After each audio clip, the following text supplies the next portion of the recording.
Շանթ հեռուստաընկերության եթերը շարունակում է ավտոշքերթ հաղորդաշարը։ Ձեզ հետ Երվանդ Ղարիբյանն է ավտոմոբիլային ամենատարբեր տեղեկություններով։ Ողջույն։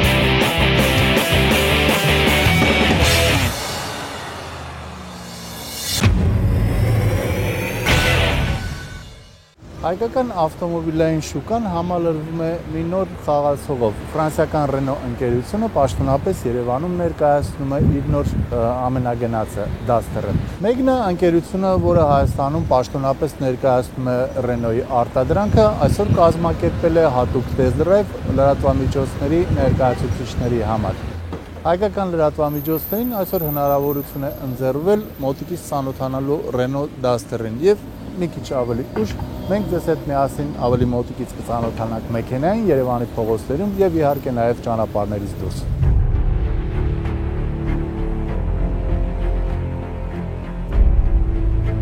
Megna եւ DIM Communications ընկերությունների կողմից կազմակերպված այս միջոցառումը կարելի է ասել առաջինն է այս ձևաչափով։ Եվ լինելով նորույթ լրատվական դաշտին սեփական պրոդուկտը ամենատարբեր եւ համապարփակ ներկայացնելու տեսանկյունից գովելի նախաձեռնություն է եւ ընդօրինակման արժանի։ Ըստ էության հենց այսպես էլ ներկայացվում են նոր մեքենաները ավտոմոբիլային լրագրողներին միջազգային ամենատարբեր միջոցառումների ժամանակ, որոնց մերթ-ընդմերթ բախտավիճակում ներկա գտնվել այս կամ այն երկրում։ Սկզբում տեսական մաս, հարց ու պատասխանով եւ վիզուալ ծանոթությամբ, իսկ այնուհետև պրակտիկ եւ մանրամասն ծանոթություն լիարժեք test drive-ի միջոցով, որով պարզ է դառնում, թե որքանով է թեորիան համապատասխանում պրակտիկային։ Այսպիսի մոտեցումը երկուստեք արդյունավետ է։ Լրագրողները հնարավորություն են ստանում համակողմանի կարծիք կազմել համադրելով այն գոլեգաների հետ, իսկ ավտոարտադրողը կամ դրա ներկայացուցիչն էլ կարողանում են ամենատարբեր կարծիքների վերլուծությունով հետևություններ անել եւ շտկել այս կամ այն թերությունը կամ բաստողումը։ Այս պրակտիկան լայնորեն տարածված է արտասահմանում եւ հիմա կարծես թե որոշակիորեն առարկայանում է նաեւ մեզանում շնորհիվ DIM Communications եւ Megna ընկերությունների համատեղ ջանքերի։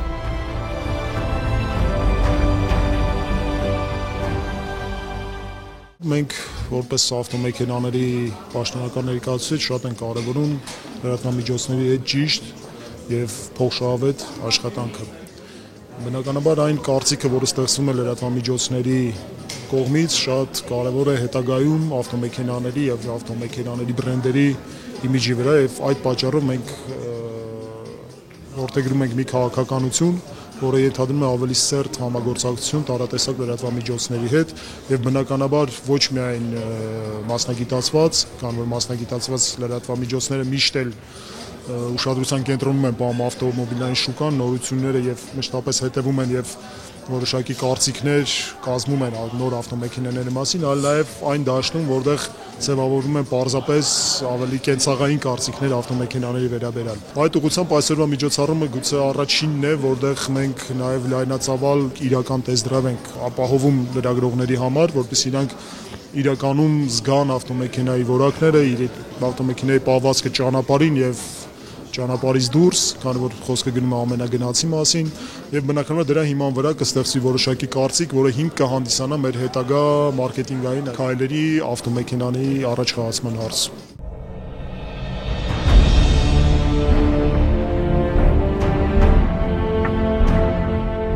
Renault Duster-ը հայկական ավտոմոբիլային շուկայում նոր է հայտնվում, սակայն մեքենան ավելի վաղ է մուտք գործել եվրոպական եւ այլ շուկաներ։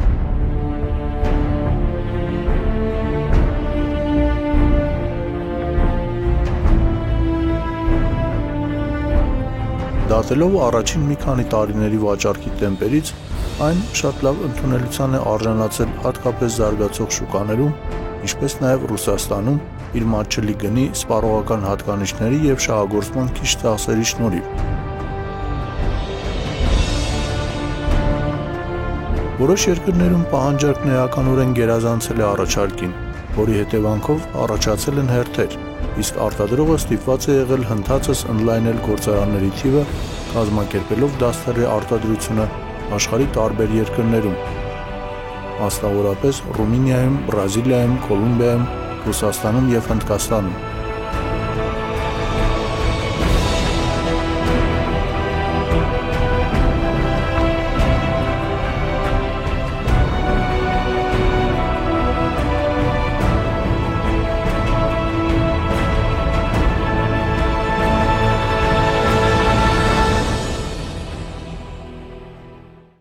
Մենք հուսով ենք, որ ավտոմեքենան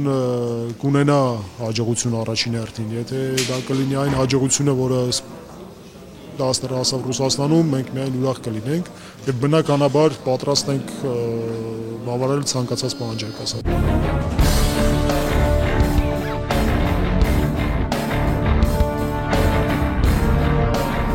2012 թվականի առաջին կիսամյակի դրությամբ աշխարհի տարբեր շուկաներում 2010 թվականից վաճառվել է 410,000-ից ավելի դաստեր, որից 316,000-ը Dacia Magnish-ի, իսկ մոտավորապես 96,000-ը Renault Magnish-ի տակ։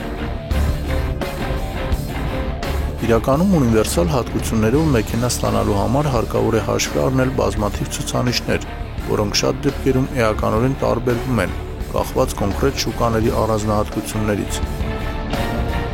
Սակայն, ինչպես երևում է, Renault-ում լավ են հաշվարկել իրենց crossover-ի հիմնական առավելությունները, որոնց շնորհիվ մեքենան կարողացել է ընդունելության արժանանալ ամենատարբեր գնողունակության շուկաներում։ Հավանաբար այստեղ իր ազդեցությունն է ունեցել նաև ճգնաժամը, որը համեմատաբար բարեկեցիկ շուկաների գնորդներին ստիպել է ավելի ուշադիր գնահատել մատչելի սեգմենտի ներկայացուցիչ մեքենային։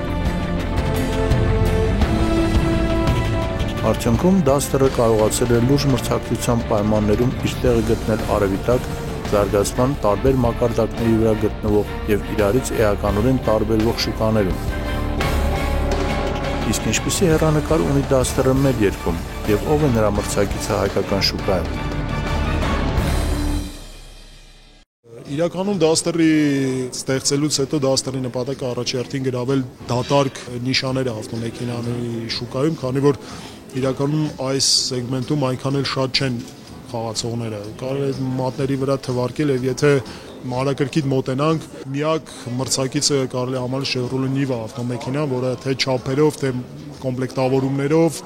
թե արժեքով գնով մոտապես նույն կարգի մեջ է։ Բնականաբար Ռուսաստանում, որտեղ հիմնական շուկան է այսօրվա դեպությամբ Duster-ի համար, դա միանշանակ հիմնական մրցակիցը Chevrolet Niva-ն է։ Մեր մոտ մենք հույս ունենք, որ մենք բացի այդ վերոնշյալ մոդելից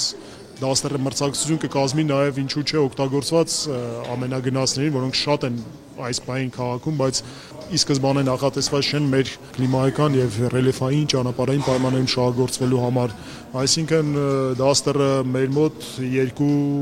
նպատակ է հետապնդելու հայաստանյան շուկայում։ Նախ հաստատվել որպես նոր եվրոպական ավտոմեքենա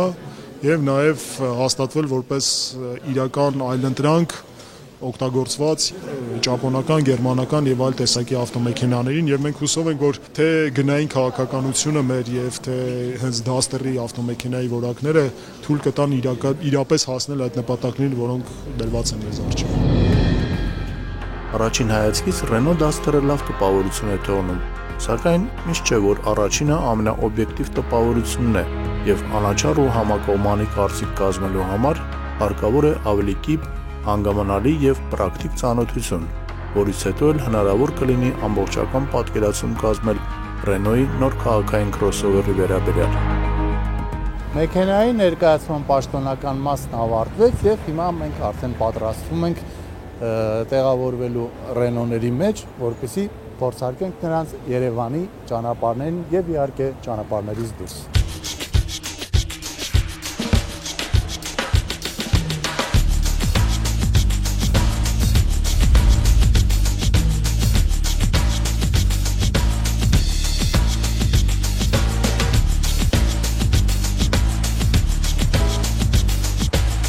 Renault Duster-ի պատմությունը սկսում է 2009 թվականի մարտ ամսից, երբ Ժնևի միջազգային ավտոսալոնում ցուցադրվեց Duster անվանումով կոնցեպտուալ մեքենան, որը սակայն ներկայացվեց ոչ թե Renault, այլ Dacia մակնիշի տակ։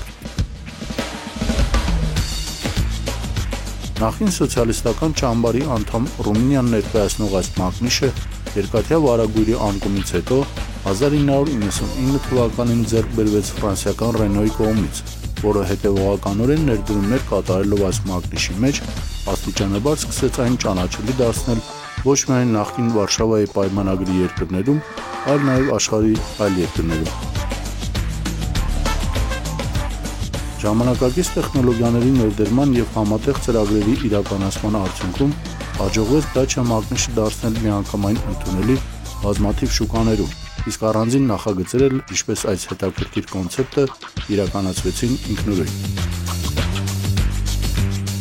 Renault-ի հովանու ներքո Dacia մակնիշը դարձավ նախաշեմային, քիչ ավելի մատչելի արտադրանք մատակարարող մակնիշ, որը սակայն իր ավանդական հատկությունները պահպանեց և ստացավ որոշակի անկախություն ոճի ձևավորման հարցում։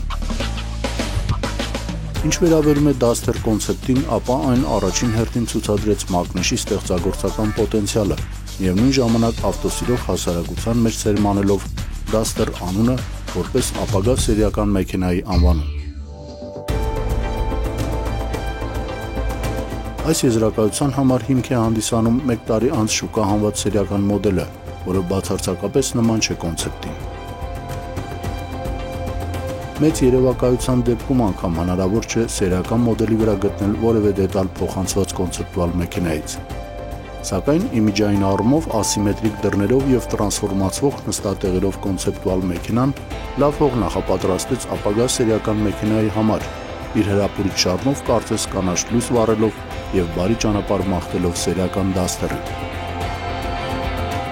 1 տարի անց Duster-ը որպես Dacia մակնիշի դրոշակակից սկսեց իր հաղթարշավը աշխարհի տարբեր շուկաներում։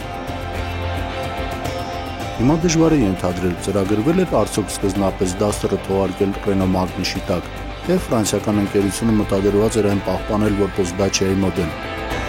Սակայն Duster-ի հաջողությունը ամենատարբեր շուկաներում բարենպաստ հող նախապատրաստեց մեքենան թողարկել նաև Renault մակնիշի տակ։ Թե Renault-ի, թե Dacia-ի լոգոտիպով Duster-ները ըստ էության նույն մեքենաներն են և տարբերվում են միմյանցից միայն առաջնամասի ձևավորումով և տարբեր շուկաների համար նախատեսված կոմպլեկտավորումով։ Ինչ վերաբերում է Duster անվանը, ապա այն առաջացել է անգլերեն dust փոշի բառից, ինչը ենթադրում է, որ այն իրեն պետք է վստահ զգա, փոշոտ, ասել է թե հողոտ քարքարոտ տեղանքներում, մի խոսքով ճանապարհներից դուրս։ Վերադառնալով մեր այսօրվա միջոցառմանը, ավելի ճիշտ դրա երկրորդ մասին, test drive-ին, ապա հիմա մենք հենց այդ էտապում ենք, այսինքն Երևանի փողոցներով շարժում ենք դեպի Նուբարաշեն, որտեղ հատուկ սարքավորված արտաճանապարհային վազքուղում կտեսնենք, թե որքանով է Duster-ը համապատասխանում իր անվանը։ Կազմակերպիչները, մեկնաընկերության ներկայացուցիչները սիրով մեզ տրամադրել են 3 մեքենա, որոնք տարբեր սարքավորումներ ունեն։ Երկուսը առջևի տանող անիվներով են և ավտոմատ փոխանցումատուփով, իսկ մեկը մեխանիկական փոխանցումատուփով, սակայն 4 տանող անիվների համակարգով։ Սկզբի համար ես ընտրեցի 2 տանող անիվների համակարգը ավտոմատ փոխանցումատուփով։ Իսկ այնուհետև կտեսնենք, թե ինչպես է իրեն դրսևորելու ավելի լուրջ արտաճանապարհային հատկություններով օժտված Renault Duster-ը։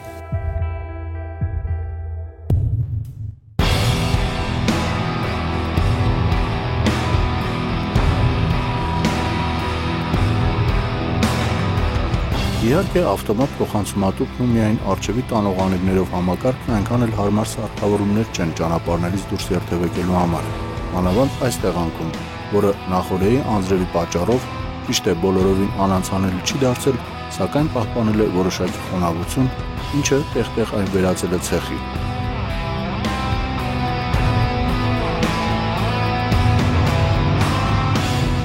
Բայց կավահողը մեքենայի համար ամենադժվար անցանելի տեղանքներից է,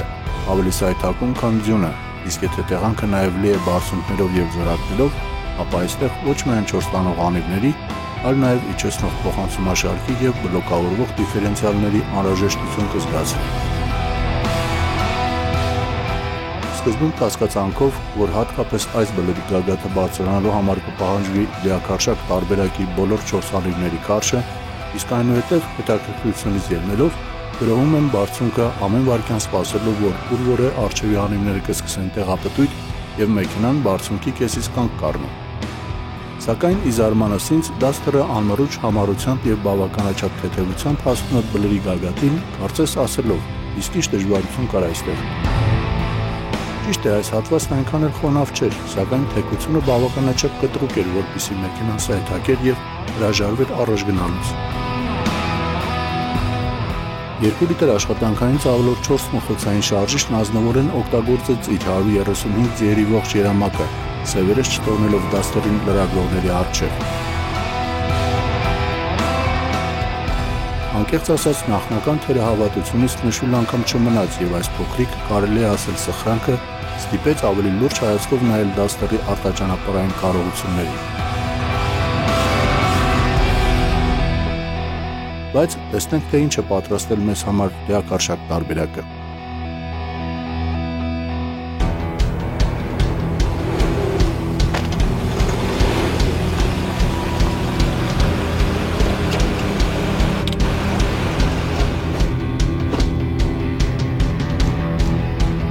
Դե ինչ, եթե առջևի տանող անիվներով մեքենան այսպիսի հնարավորություններ ունի, պատկերացնում թե ինչպես կերթևեկի 4 տանող անիվների մեքենան։ Հիմա արդեն ժամանակն է տեսնելու, թե ինչպես իրենց կդրսևորի 4 տանող անիվներով համակարգով Renault Duster-ը, որը հիշեցնեմ օժտված է ոչ թե ավտոմատ, այլ մեխանիկական փոխանցումատուփով, ինչը այս արտաճանապարհային իրավիճակում շատ ավելի նախընտրելի տարբերակ է։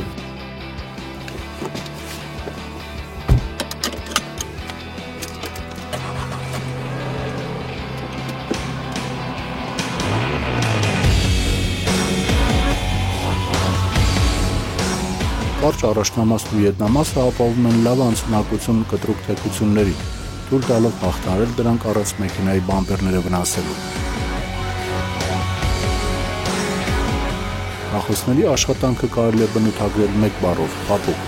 ինչը հաստատապես դուր կգա մեր գնորդին։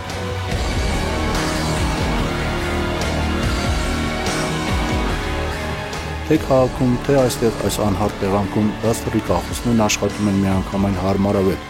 առանց դուզն ինչ անհանգստություն պատճառելու։ Սա նույնպես պետք է դասել հաճելի անակնկալների շարքը։ 4 տանող անիվների համակարգը այստեղ հայտնվել է Nissan-ից, քանի որ Renault-ն և Nissan-ը ալյանսի մեջ են գտնվում, ապա բնականաբար տեխնոլոգիաները փոխանցում են մեկը մյուսին։ Այստեղ տեղադրված համակարգը Nissan-ի ծանոթ All-Mode 4-wheel drive համակարգն է։ Այն ունի աշխատանքային 3 ռեժիմ՝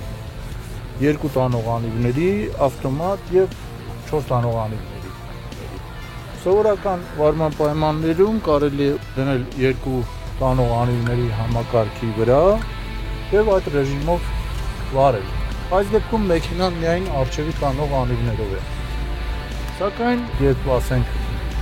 անձրև է կամ որևէ անհարթ ճանապարհ է,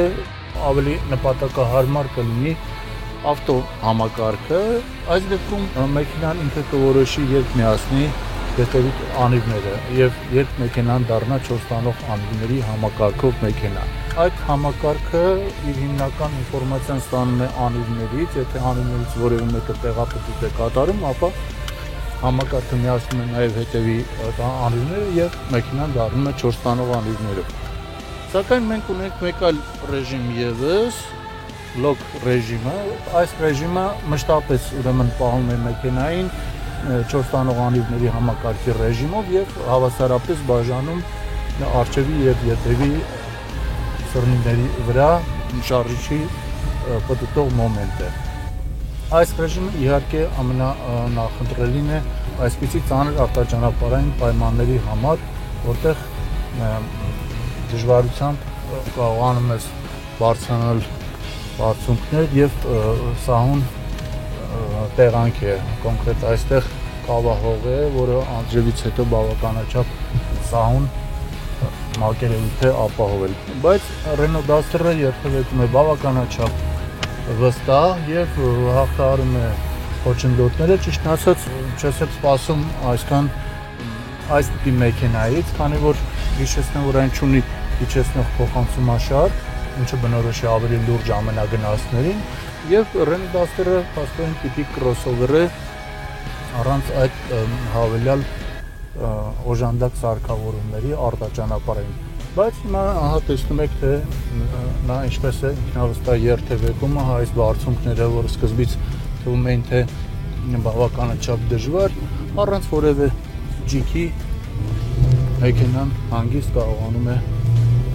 բարձրանալ վեր առանց որևէ պրոբլեմ։ Ինչ վերաբերում է երկու տանող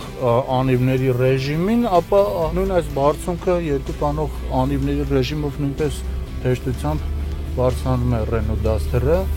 Սա իհարկե խոսում է նաև շարժիչի մասին, քանի որ այստեղ մենք ունենք 2 լիտրանոց 4 փոխոցային շարժիչ, որի հզորությունը բավականաչափ է, որպեսզի համանման բարձունքը հեշտությամբ հաղթահարվի։ Այնպես որ թե առջևի 2 տանող անիվներով, թե 4 տանող անիվների համակարգով Renault Duster-ը բավականաչափ ինքնավստահ երթևեկում է եւ մեր այսօր ամբողջ օրվա test drive-ի ընթացքում դուզնինչ թուլության նշաններ ես չնկատեցի նրա որևէ տարբերակի վրա։ Մեխանիկական փոխանցումատուփը այստեղ ավելի դեպի արտաճանապարհային բնութագիրն է տարված, քանի որ առաջին, երկրորդ եւ երրորդ փոխանցումները կարճացված են, որպեսզի ճանապարհներից դուրս բավականաչափ հեշտ լինի մեքենան կառավարել, մասնավորապես առաջին փոխանցումը բավականաչափ կարճ է, սա իհարկե արված է հատուկ այն բանի համար, որպեսզի փոխհատուցվի իջեցնող փոխանցումի բացակայությունը։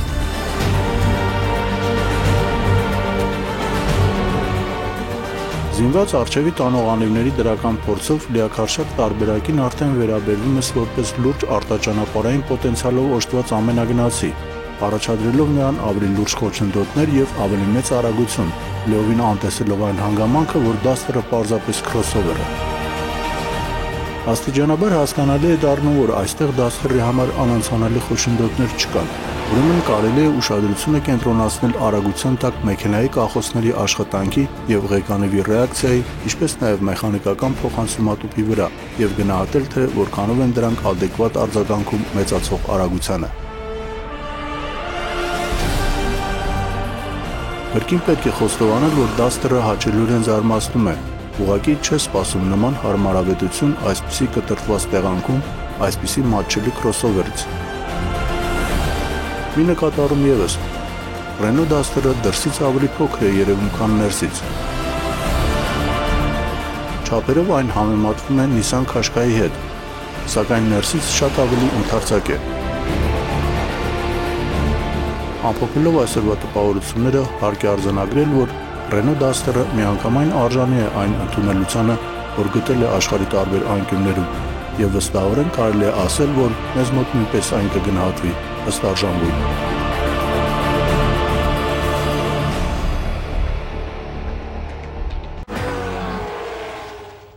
Այսօրվա համար նախատեսել ենք այսքանը, ես ձեզ հրաժեշտ եմ տալիս, հուսով որ կհանդիպենք մեր հաջորդ թողարկմանը։ Առայժմ